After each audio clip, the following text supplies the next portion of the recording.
Morning, everyone. We're just waiting 5 more minutes for people to find their way through the parking to the chapel. So just bear with us.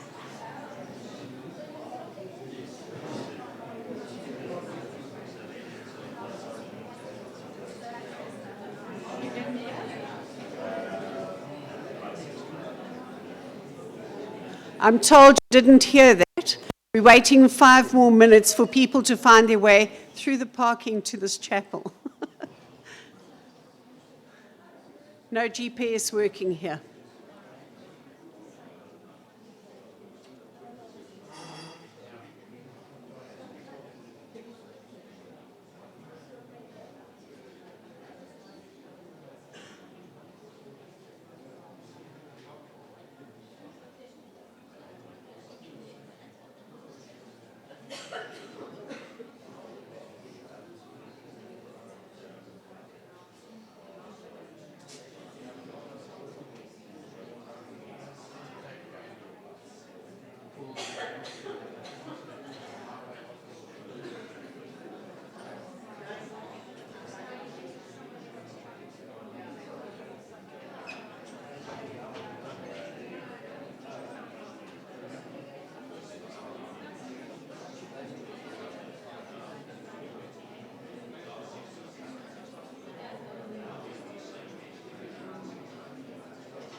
I'm going to be doing a lot of that today, especially when the tears start welling. First of all, thank you everybody for being here. Awesome. Coughing. Okay, quick one. Please switch off your phones or put them on silent, because if you're anything like me, my way just wanted to know if they could offer me insurance. And it's not quite the time for me at the moment. If it gets too hot, let us know. We just close the doors because of the candles here, but not a problem. We're all going. The fans are on, the door's open, that door's open, should be okay. Anybody needs to rush off to the loo, out this door here, down towards the front of this building, and there's some steps down to the side, and there's ladies and gents toilets there. First of all, thank you to Avril for being here today to conduct this little service for us. And I'm going to say up front, Shane, for on very short notice coming here and just making all of this video streaming happy. So I'm now going to hand over to Avril to get the ball rolling.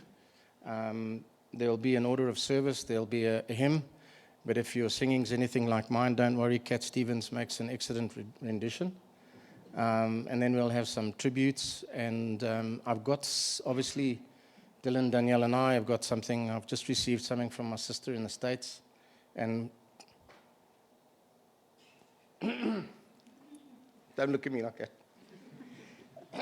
And if anybody else wants to say anything, maybe feel free to come up. Thank you. I'm going to join in.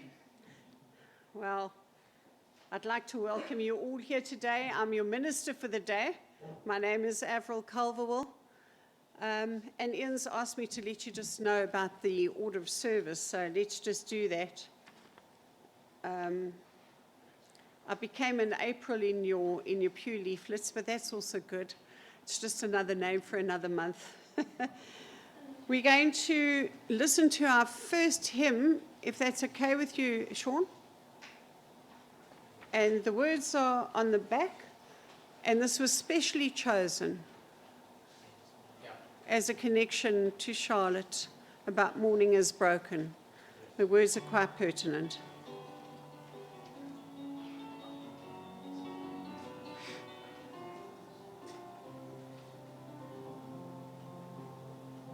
If you want to sing along, please do. Like the first morning, blackbird has spoken, like the first bird. Praise for the singing, praise for the morning, praise for the spring, fresh from the world.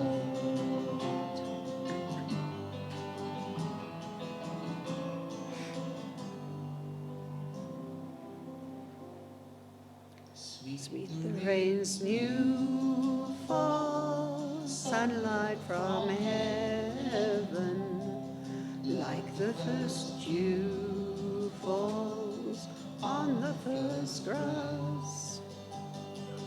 Praise for the sweetness of the wet garden, sprung in the deepness where his feet house.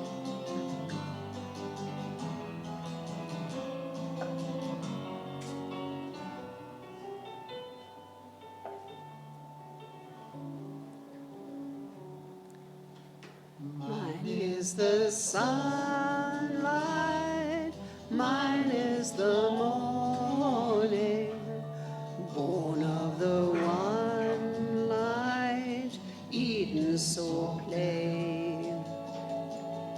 Praise with elation, praise very morning, God's creation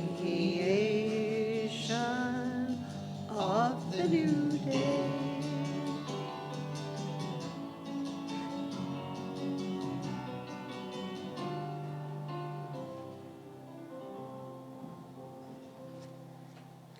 Morning has broken like the first morning, blackbird has spoken like the first bird.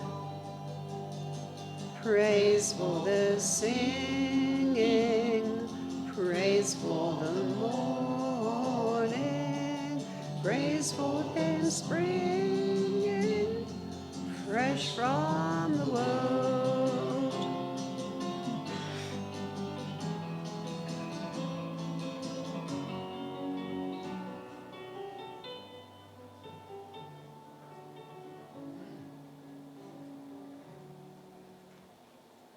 Hello everyone, thank you for joining us on this very special day of love and remembrance for Charlotte Farrell, let us bow our heads in prayer and give thanks for the special soul being in our space for her lifetime. Heavenly Father, thank you for this opportunity of being here in gratitude and love for Charlotte, our wife, our mother, our grandmother, our relative, and our dear friend. What a wonderful opportunity that you've provided us with to gather and celebrate her life with our memories and our thoughts. Lord, let this be an opportunity for us all to give praise to you and realize your blessings of having Charlotte in our lives for almost 65 years. Lord, your generosity of spirit is so appreciated. We feel very blessed. Amen. Charl was such a loving soul. She always greeted with me, "Hi, how are you?" and a big, huge hug and a smile. Always, no matter where I was. That was her salutation to me. And she also had a very good sense of humor. I'd often whisper little things in her ears, and she and I would giggle like naughty little schoolgirls in the corner. Unfortunately, Charlotte's body failed her, so she required constant care. And she was so very brave through all of this. Her solitude and quietness came, and she stopped speaking that much, spending time in some stillness. She passed from this earthly plane in the morning of Wednesday, the 4th of October, 2023, to rest in the arms of God, peacefully. To be in the house of the Lord, where there are no more shortages. She certainly would appreciate this gathering today with all the effort Anna has gone to create this day of memories, especially for Charl. While writing my sermon, I came across a little poem that made me really think of Charlotte, and this is what I think she would have said. It's written by we can't get Elizabeth out. Good water in this place, have some. Mary Elizabeth Fry. It goes this way. Do not stand at my grave and weep. I am not there. I do not sleep. I am 1,000 winds that blow. I am the diamond glints on the snow. I am the sun on ripened grain. I am the gentle autumn rain. When you awaken in the morning's hush, I am the swift uplifting rush of the quiet birds in circled flight. I am the stars that shine at night. Do not stand at my grave and cry. I am not there. I did not die. How true this is, for as long as we have a memory of Charlotte, she will be alive in it. With us in spirit and in soul, she will be alive for as long as we mention her name and we think about her. She will come to us in moments when we least expect her to. Ian's already experienced that special song playing for him on his way to do the printing. Just a connection, a smell, a touch, a feel, a sense, a knowing. That's Charlotte coming in. So I'm not going to carry on waffling here. I'm going to hand over to you, Ian, so you can clear your throat. And he's going to tell us all his memories and some wonderful things about this precious soul, Charlotte. And then he's going to hand over to Dylan and Danielle. Two, the ones that Yeah, smiling whoever at the decides time to of come up handover. first, eh? All righty. So here it thank you. is. I'll move my stuff and you get on with life. The last time I saw so many people was when the Springboks played Ireland. Well, that's what it feels like. So thank you, everybody, for being here. And I'm going to try and make this lighthearted, but bear with me. Cough number 1. Somebody can start the count. Charlotte Joanne Farrell was born at Lady Roswell Nursing Home in Bulawayo, Rhodesia, on Friday, the 10th of October, 1958, to proud parents John and Jean Robertson. She weighed 6 pounds, 6 ounces, blonde hair, blue eyes. I was already 1 year old by that time, and unfortunately she didn't know it, but with statistics like that, I already had my eye on her. Charl grew up in Bulawayo, attending Cogden Primary School and Montrose High School, where she became deputy head girl. And at an early age, Charlotte went to elocution lessons. And these elocution lessons were actually going to shape her passion for the arts and her career direction. She entered many Stedfords, attaining honours, first class, second class, gold, silver. Her passion for the theatre found her also being cast in several plays up in Zim. One called The Hollow Crown, the other one called Crown Matrimonial, and the other one, Leonora, you'll know this one, The Effects of Gamma Rays on the Man in the Moon Marigolds. I don't know, somewhere in our days it was a trivial pursuit question or something, but anyway. Neil and Leonora will testify to that. Charlotte and I met at school in 1975. We had to go up to the girls' school for lessons. And I walked past her one day. "Hello," she said, and she gave me a smile. 2. I was hooked. Me, of all people, then decided to take up English literature. Just so that I could be in the same class as Charlotte. It was her smile. In today's parlance, she was an absolute belter and scored an instant 10 way before Bo Derrick's movie came out, I think in somewhere later. Unfortunately for me, that's where my literary skills ended abruptly. I failed the subject dismally with 33%, but I got 100% for perseverance and won the heart of a very special individual. It was her smile. Her love for literature, 3.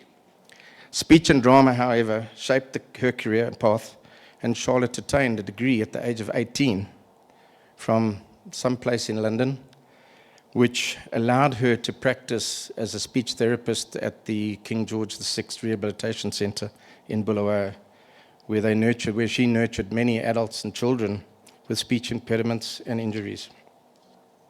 Charlotte was so sophisticated, beautiful and talented, so I was not quite sure why I won her heart, but let's just say it's a big 4. It was the greatest achievement of my life.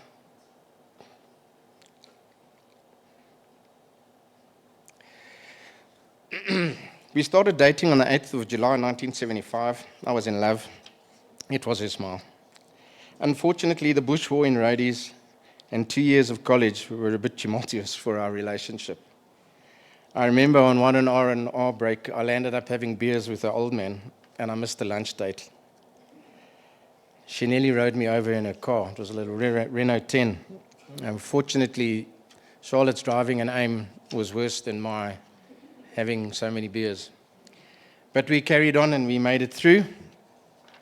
And we got married on the 15th of August, 1981. It was a smile. In September 1981, we immigrated here to South Africa, and we lived in the thriving metropolis of Welkom. Her mom lived there, and it was a good place to... it was a big place in those days. It was just a good move for us. Unfortunately, Charlotte's career in speech and drama hit the skids because there ain't too many people in Welkom who want to learn the Queen's English. Excuse me. Anyway, when her speech and drama took a dive, we got a dog. 2 old English sheepdogs, Sebastian and Benjamin, which Charlotte adored. She attended numerous dog shows around the Free State and the Transvaal, winning numerous golds and silvers, colors she wasn't unaccustomed to. She loved gold particularly, nudge, nudge, wink, wink. And yes, diamond became a color as well. Charlotte was and always will be a tea drinker, always smacking her lips after her first sip. That was her go-to phrase, and we knew she was in a happy space. She was never really an alcohol drinker, but she found the taste for wine and would giggle, which I have to admit did lead to some very passionate moments, which will remain censored, but did produce one Dylan Farrell on the 12th of October 1984. Knocking the dogs and me off that pedestal. Dylan took first place in the house, and that's when I added an extra room to the dog box. It now became a triple. So cute was Charlotte's go-to saying whenever she saw a little baby. And that saying's happened with anybody, even Danielle's now 40-odd years later. In 1987, I offered Charlotte another glass of wine, and Danielle was born on the 21st of September, completing our pigeon pair and remain our greatest gift to each other.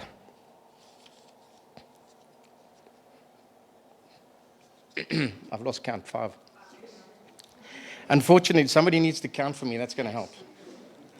Unfortunately, soon after Danielle's birth, Charlotte was struck with this dreaded disease, or actually a virus, they don't really know. And it was ultimately to shape our destiny as a family. Little did we know there was no cure, no treatment, no medication.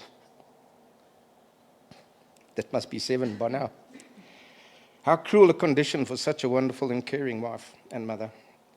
Through the years, numerous visits to neuros, homeopaths, you name it.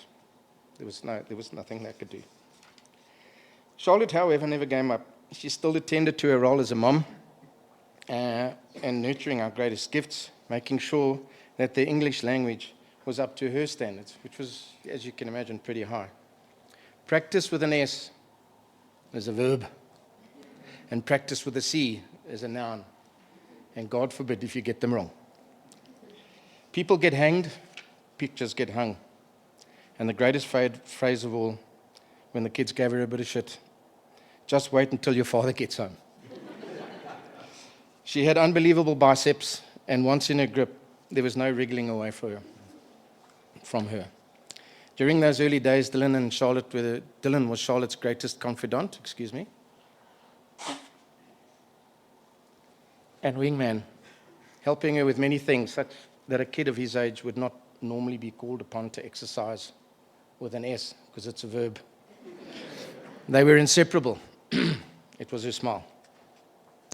While I've painted an angelic picture of Charlotte, she had a mischievous side. You never say mischievous, by the way, just in case that's the way you used to pronounce it. It's mischievous. They were also partners in crime. I taught Dylan to drive at the age of 14 in case there was a mom emergency. And to my detriment, they went out jawling. Dylan driving, and Charlotte his wingwoman, and she never said a dicky bird. Not once did she rat on Dylan. And I always wondered why the petrol would be down in the car. The stories only came out many years later when one of Dylan's friend, Nick J, his mom called and said, Dylan's driving the car. I was so cross, but I couldn't do much. It was her smile. Being younger, Danielle was obviously not exposed to all those tasks, but she grew into them as their roles morphed, as teenagers do. She would help with the cooking and take over the role of mom in the house. Unfortunately, Danielle never experienced those mom-daughter excursions for shoes and all the things that you do. In 2006, her condition was renamed to sporadic adult onset ataxia, which is a nice long name for we don't know what the hell's going on. As the years progressed, Charlotte's coordination deteriorated. She could feel no pain. This, together with the biceps, she was called Chuck Norris's mom. Unfortunately, unbeknown to us, Charlotte's cognitive ability and neurological function that we weren't warned of, nor neither anticipated, was also deteriorating. Charlotte attended a local place in Alberton called Broken Wings. It was for people that had disabilities in 2009 and 10, and she thoroughly enjoyed it. In 2012, we hired a caregiver to assist Charlotte home to manage day-to-day things a lot easier. And then in 2014, Daniel and Brad got married. My sister and her hubby came out from NZ to celebrate with us, and we were also happy that Danielle could experience one of the biggest occasions of her life with Charlotte present. Charlotte looked absolutely stunning on the day, and it was such a tonic for all of us. It was her smile.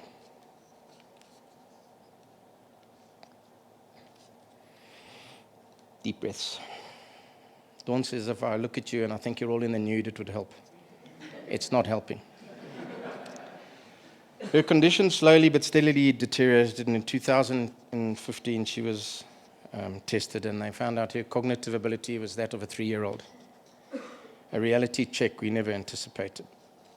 Life continued, and we'd still try and do the many normal things, like eating out, shopping. We found many ways to overcome difficult tasks. But in all honesty, her deteriorating condition made these tasks more and more difficult. Sorry, 53, I think that's now. In 2017, Charlotte was hospitalized for a month, and following her return to home, a single caregiver didn't make it. So Charlotte came here on the 9th of Jan, 2018. Whilst it broke our hearts to put Charlotte in the home, it was a family decision, and I believed that it was the right one, and she enjoyed it here. She fitted in so well for the staff and residents. They all loved her. It was her smile. Christmas with the grandchildren was really special, so too Easter and weekends when she'd come to stay over. She loved cricket and rugby and was one of the Springboks' biggest supporters at 2019 World Cup. Our visits to Arbo were always accompanied by a Cadbury's Mint Crisp, pronounce it correctly, otherwise you might get hanged, not hung. Whenever possible, we would amble down to the koi pond. You might have found that on your travels around here. If not, I'll go and show you the koi pond if you want to. We would check out the ducks and the koi, have a chat in the sun, say a nursery rhyme or 3, which Charlotte still loved and could say, call her mom to see how she was, and steal a flower to put in her hair. I always got a smile and a chuckle somewhere. Excuse me. Charlotte cherished her regular excursions to Lizzie, our hairdresser, and when she came out, she'd say, I feel like $1 million. I became quite good at painting nails. For those of you, I might take up a profession in retirement. She still loved shopping up a storm, and I knew when I hit the button when she'd say, I like that. It was her smile, and ultimately was the deal closer. With Charlotte being a speech and teacher in her youth and still pronounced her words so carefully, we had regular go-to phrases which she used quite often. One of them she got from one of Danielle's friends, and it was when she'd see something strange, she'd say, how about that? And the way that she pronounced it, we would all break out into laughter, which is the tonic that we all needed. When I do a nail, she'd say, I'm with you, which used to hit me in the heart. Her mom, Jean, still had a broad Scottish accent, and a call on the phone was always greeted by, hello, a word that Charlotte mastered. She also had a short rhyme called Wee Chucky Birdie, which Charlotte absolutely loved. And whenever we wanted to take the edge of things, we'd break out with Wee Chucky Birdie. And she's going to sing it for us today. Whenever she sensed an uncomfortable situation, she would say, oh well, or that's a hell of a thing, eh? Which was also a treat for us, especially with her deteriorating speech. We just loved it. The last year has been exceptionally tough for Charles, and the things that we had taken for granted, like the hairdresser, the nails, going shopping, became more and more difficult. In April this year, she started getting seizures, unfortunately putting in a hospital ICU for several weeks. And the past 6 weeks have been the most toughest. And although she ate like a Trojan, she lost weight. Sadly, her famous Charlotte smile and legendary phrases became less frequent.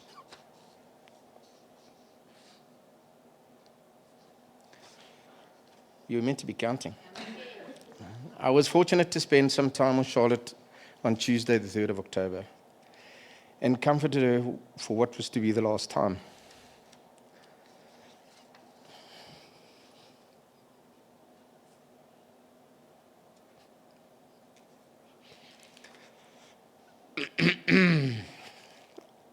I got the chance to give her a back rub, give her a peck on the forehead and say, I love you. And I said I'd be back on Thursday to go birthday shopping. Charlotte would have turned 65 on Tuesday the 10th.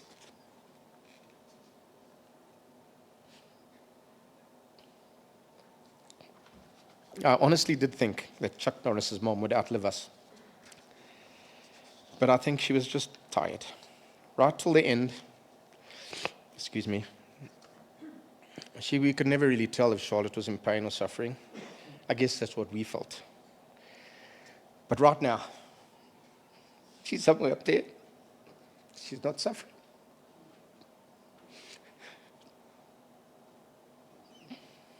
And I wanted to get this right, but I didn't. But her time, her life, her hardships on this rock are over. Her spirit is soaring high, and she can truly feel like $1 million.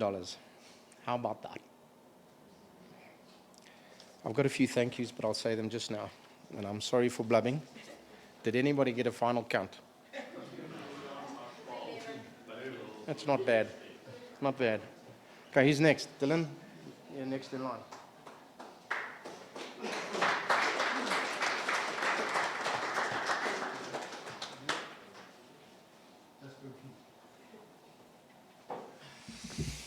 Good afternoon, ladies and gentlemen. Thank you for being here with us this afternoon. I don't need a count.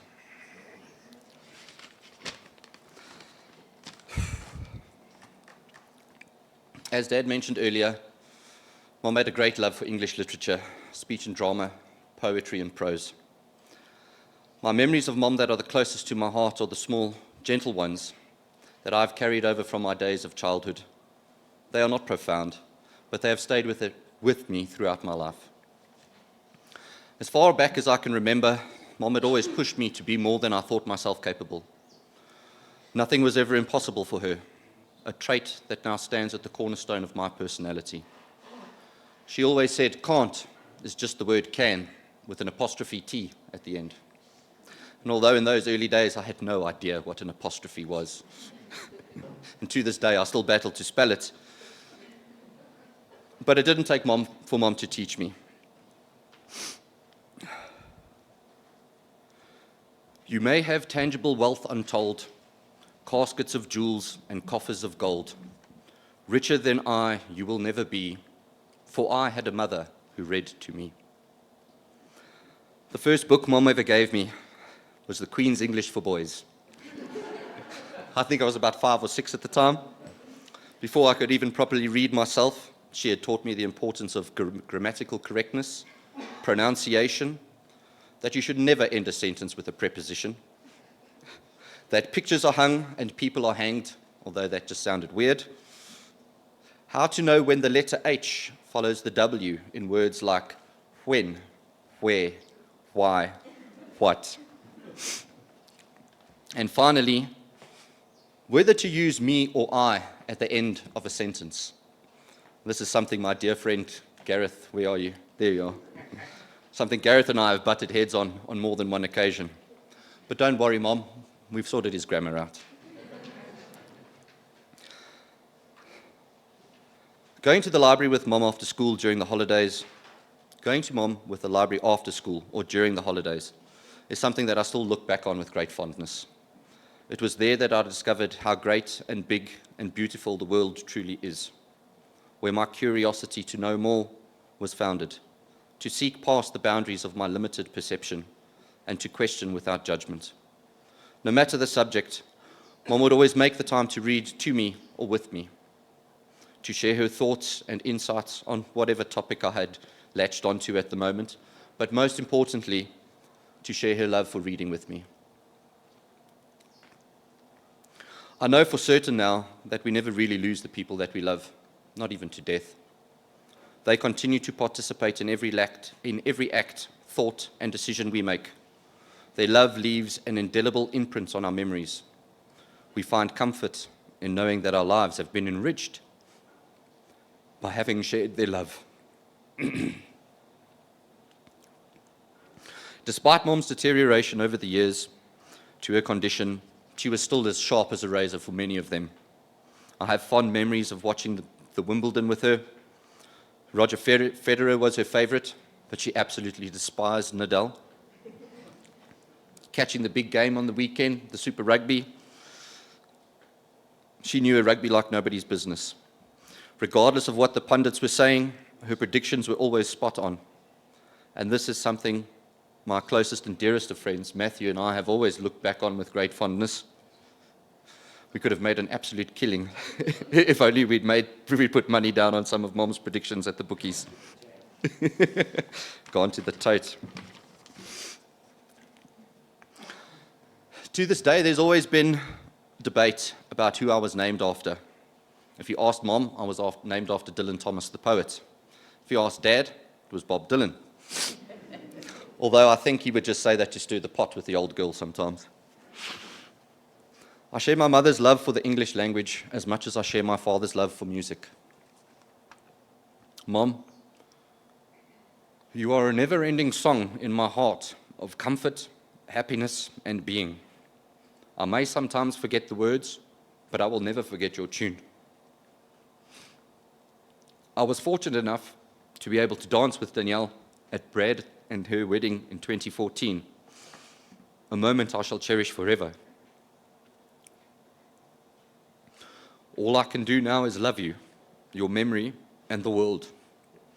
Emulate you by living with daring and spirit and with joy. But there's a story behind everything, and I could go on all day about stories of Mom. How a picture got on the wall. She particularly enjoyed the artworks of Sarah Moon. How I got the scar on my face, and she helped me dress the wound. Sometimes the stories are simple, sometimes the stories are hard and heartbreaking.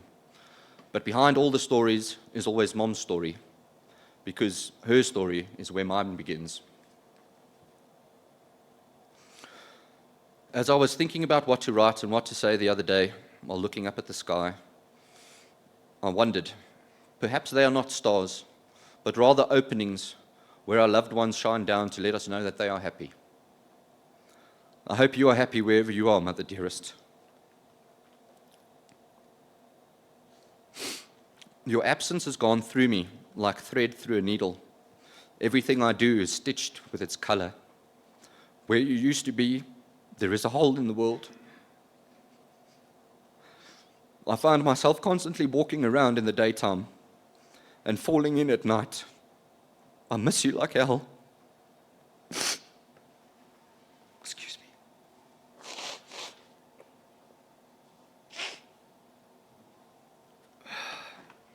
And so in closing, I would like to end the speech with another little poem that I found.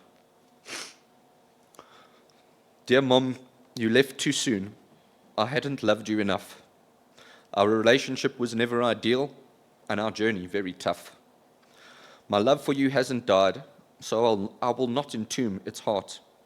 I'll let it manifest in things, and let this be a new start.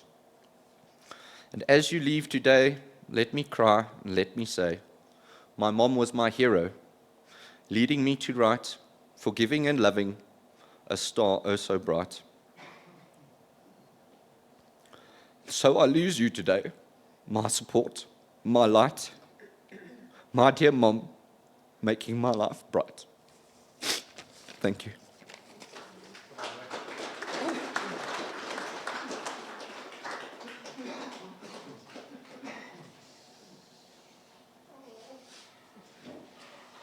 His father also taught him to carry a hanky for a carry. Yeah, there's tissues here. I'll organize for you. Okay. Gosh, I'm going to try to keep this together. As mentioned, my mum loved poetry, so I've got a poem for her.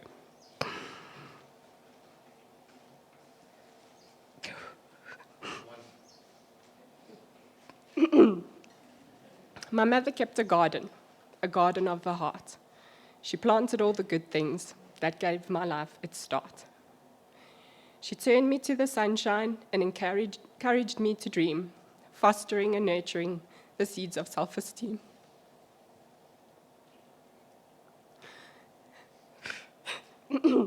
And when the winds and rains came, she protected me enough, but not too much.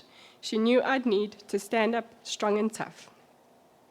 Her constant good example always taught me right from wrong, markers for my pathway to last my whole life long.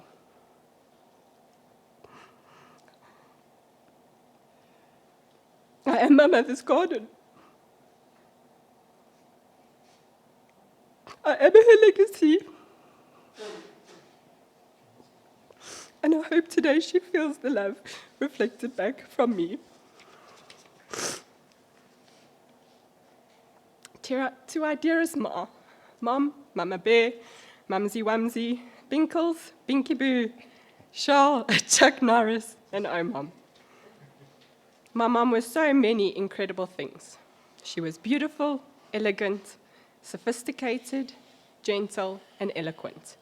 She loved the arts and achieved a lot at a young age. But to me, Mom, you were this perfect mix of Princess Diana and Roxette. You loved the royal family as if they were your own. You looked like Princess Diana. You loved the Queen's English. You taught us consonants, grammar, punctuation, subject, verb, and of course, pronunciation. Sorry. I've got a spare one. Thanks. You drilled the 5 W's into us. What, where, when, why, and who. Which I find quite amusing, as Dylan and I were raised in the South and we use words like ja and lekker. You were my Roxette. Not only because you wanted to join the joyride, but because of your spunk, that naughty smile and cheekiness.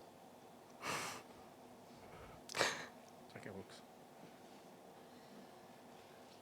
I remember bopping to songs with you from Lionel Richie, Celine Dion, Kenny G, and of course Roxette.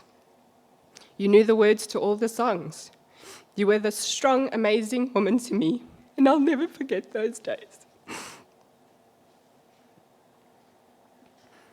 I remember you always took Dylan and I to the library. We couldn't wait to exchange our books, and you were always more than happy to cart your bookworms around. I would get completely lost in the stories and just couldn't wait to read with you, Mom. And guess what? Coop and Remy love books too. And I will fill their rooms with stories to fall in love with. Let's not forget the parties. I don't know who had more, Dylan or myself, and although you always rolled your eyes when we had our friends over, you were always up for a chat. If anyone gave you a gap, they were stuck there for a good 45-minute chinwag with you. They often left laughing from those conversations. And all our friends were so fond of you. Don't worry, there's only 8 pages. Although the time was short, Cooper was always excited to see you. He couldn't wait for another wheelchair ride. This piece of equipment with wheels, I mean, what more could a boy ask for? When I asked Coop how he saw you, he said you had great hair and a nice smile. It was a smile. I wish there was more time for you and Remy. She often just says, "Oh, Mum, I'll make sure to share all my stories of you with her." Mum, you didn't have it easy. And I would have loved a different life for you and us as a family. I often wonder how different our lives might have been. But I've learned a lot from our journey. Kindness, empathy, patience, resilience, unconditional love, forgiveness, strength, and my cooking skills aren't too bad. Ask Brad. He's still alive. I hope you were as proud of us as we were of you. To all our wonderful friends and family, thank you for the love and support over the years. From myself, Dylan, Brad and the kids, Pops and Oppo, I have to thank you for all you did for Mom. There is no other man like you. You always made sure Mom looked and felt like $1 million. Whether it was her having her hair or nails done, you made it happen. You took her shopping all the time and showered her with so much love. It never went unnoticed. Until the very end, you were there for Mom. Gosh, Mom, we will miss that radiant smile of yours. And as heartbroken as we all are, we know that you are singing, possibly dancing on the ceiling, and laughing. Be free now, Mom. All our love. Thanks, sweetie.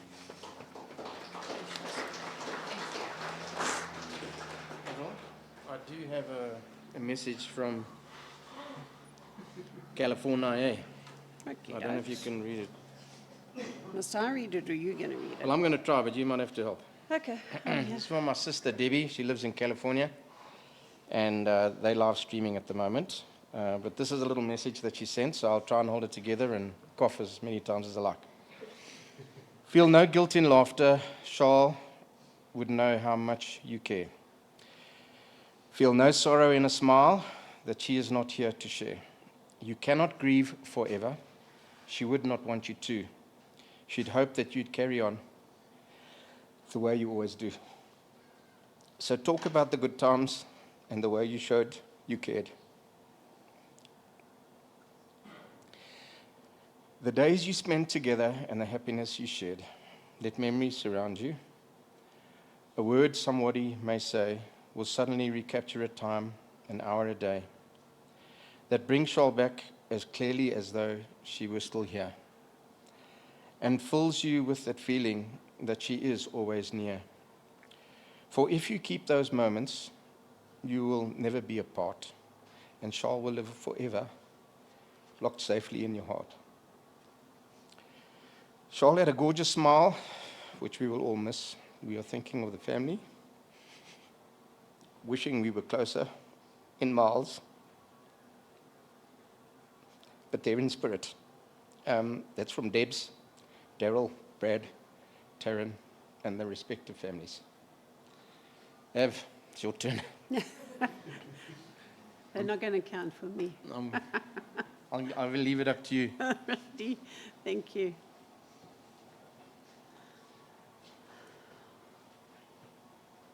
I know that as a Christian, God has made room for Charles in his house of many mansions. And Jesus said to the disciples, don't let your hearts be troubled. You believe in God, so believe in me also. My Father's house has many rooms. And if that were not so, would I have told you that I'm going to prepare a place for you?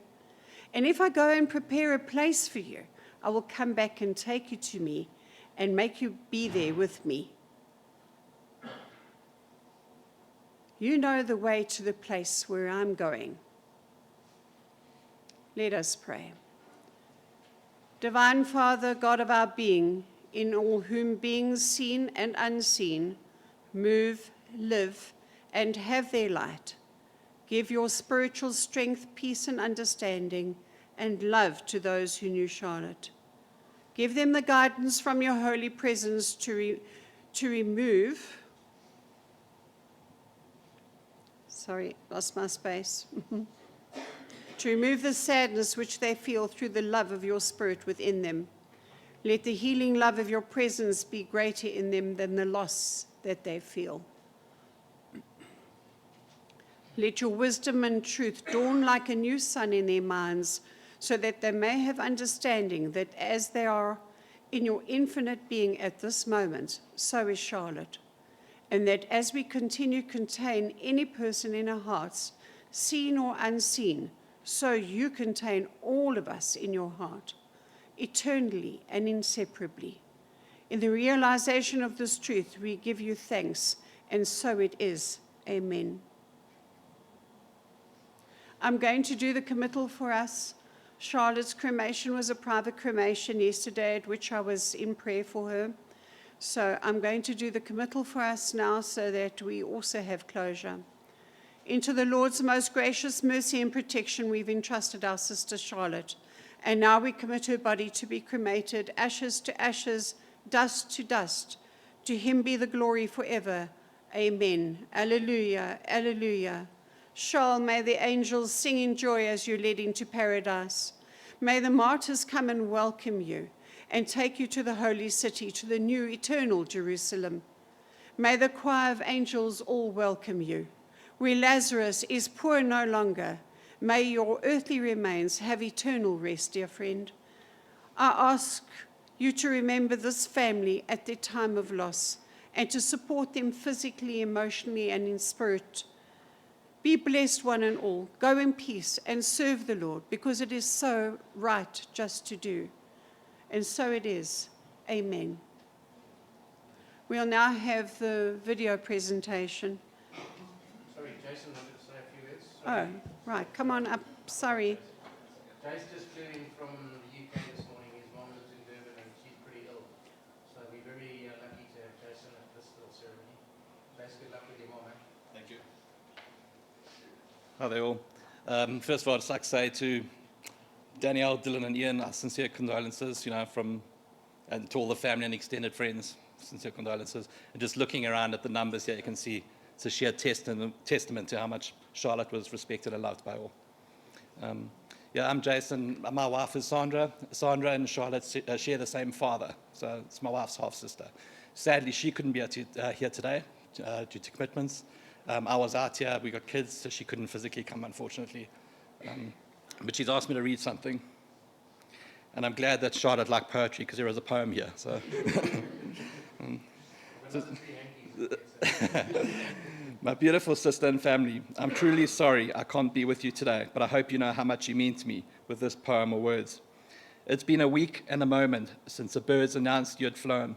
In the stillness of the morning, time taking you home. Our most precious jewel that outshone any stone, let our hearts so empty and our spirits so alone. The wheels are still turning, a pound for a ride, but no one is home here, no feeling left inside. I didn't know you could live outside yourself, so numb within, whilst the whole world sees you still functioning. In the time here without you, the point isn't so clear, as behind each breath taken is yet another tear. The smile wears thin as it has to pretend that our soul is willing to endure life to its end. And oh, the hustle and bustle of day's store roll along, but there are no words spoken in poems and no tunes left in the song. A space remains empty where your beauty did shine. Where? Like starlights, your diamond danced to the end of our time. For you, it came sooner. For me, I must wait to see that golden hair flowing over heaven's gate. My big, beautiful sister Charlotte, a kind and loving mother, an extraordinary person, a soulmate, and a very dear, loyal friend, just a beaming light to all who knew you. I will love you now and to my very end. This is not goodbye, it's until we meet again. Yeah. I'll just also say to you guys, your deliveries were beautiful, and I'm sure Charlotte will be looking down with absolute pride in how you carried that through and with such strength. So.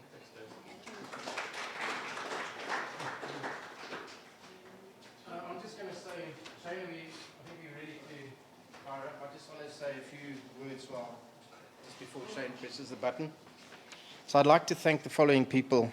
Denise Shirley, Robin, who now lives in Australia, Sia, sisters Magdalene, Agnes, Priscilla, Adelaide, and all the staff of Arbor Village. It's been Charlotte's home for 5.5 years. And the love that they have given Shasha the past 5.5 years, thank you for making her welcome into this family. To all of our friends, and looking at you all here, many here, many overseas who shared some or part of Charlotte's journey, thank you for all the messages and goodwill and continued support. To our family spread far and wide who loved Charlotte so much, we reflect on all the laughs, the chuckles, and occasions that we were able to spend time together. To Fiona and Neil Ricks, Charlotte's cousin and Zim, they always made time to come and see Charlotte either at the home or we would meet in Welkom to see her mom. They couldn't be here today, their daughter's valediction is today. To Margie and Christy for the last few months, bit of advice, a hearing ear, thank you. To Dawn, just because.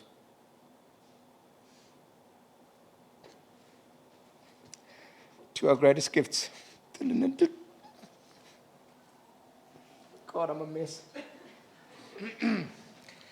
To our greatest gifts, Danielle and Dylan, for the understanding, love, and support that you gave Mana over all this time. Hit the button.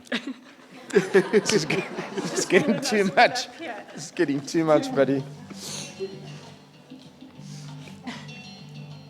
And we can stand here. Yeah. When you see this icon.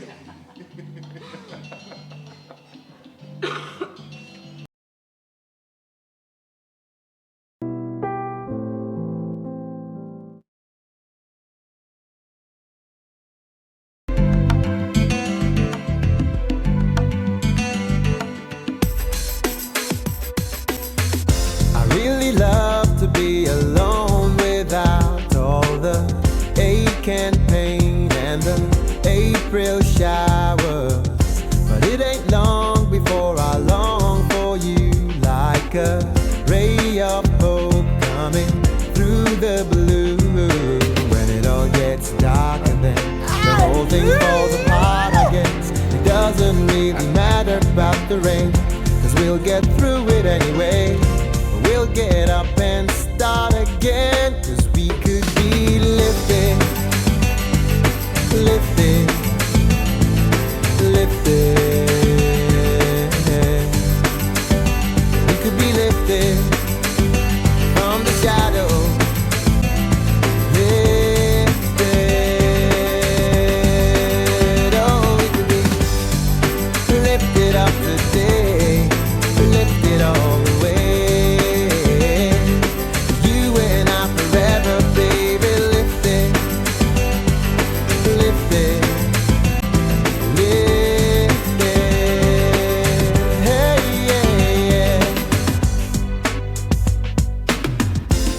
Undisturbable, the peace we found in a bright blue space up above the clouds, where everything is understandable. You don't have to say anything too loud. When our luck runs out again, we're all back down to solid ground. I wouldn't say I'm mad about the rain, but we'll get through it anyway. We'll get back to the stars again, 'cause we could be lifted, lifted, lifted. We could be lifted from the shadow, lifted. Oh, we could be lifted up today, lifted all the way.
Don't stop your crying, it will be alright.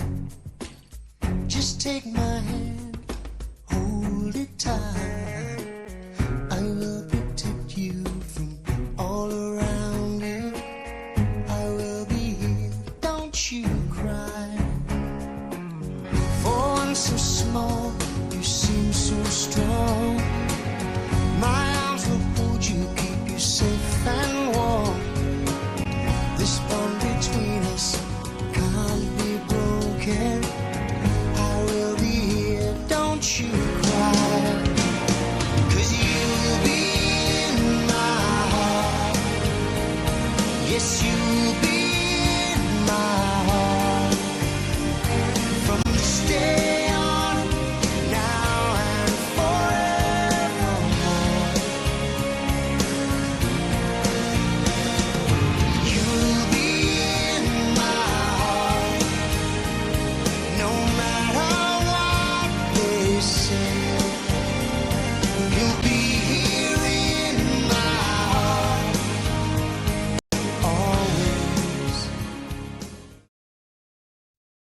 pale moonlight.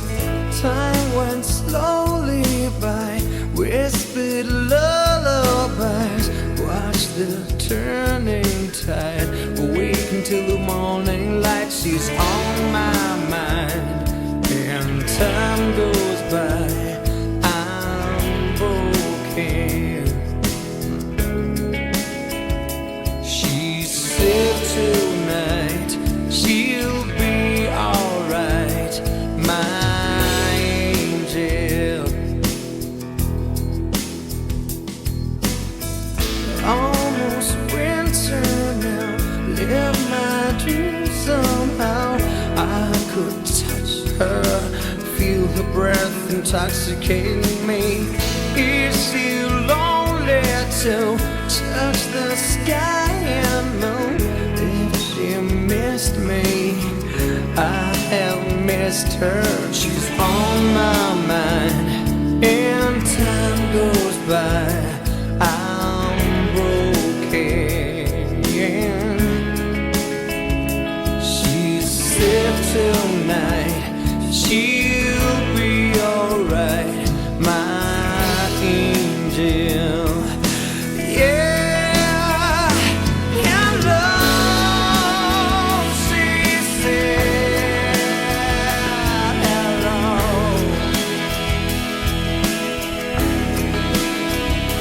Hello, she said. Hello.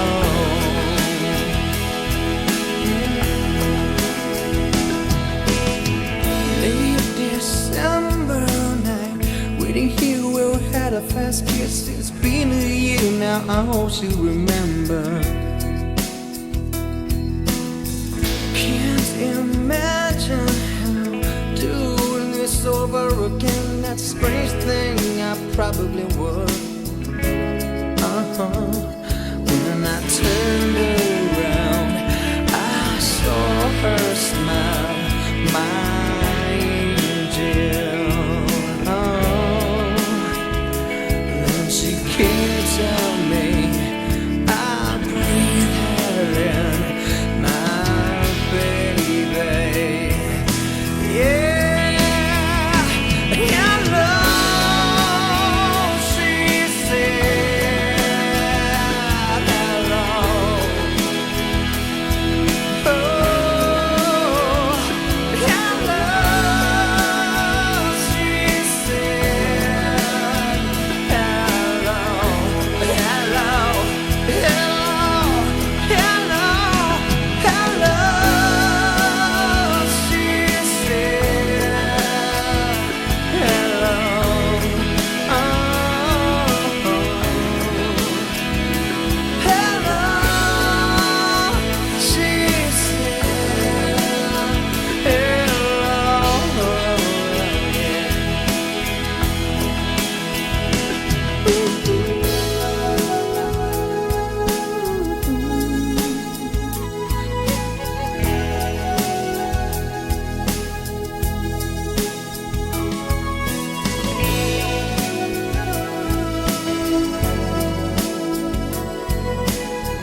wee chucky birdie. When? La la la la. Laid an egg on the windy side. So the windies Began to crack. and wee chucky Birdie birdie went quack, quack, quack.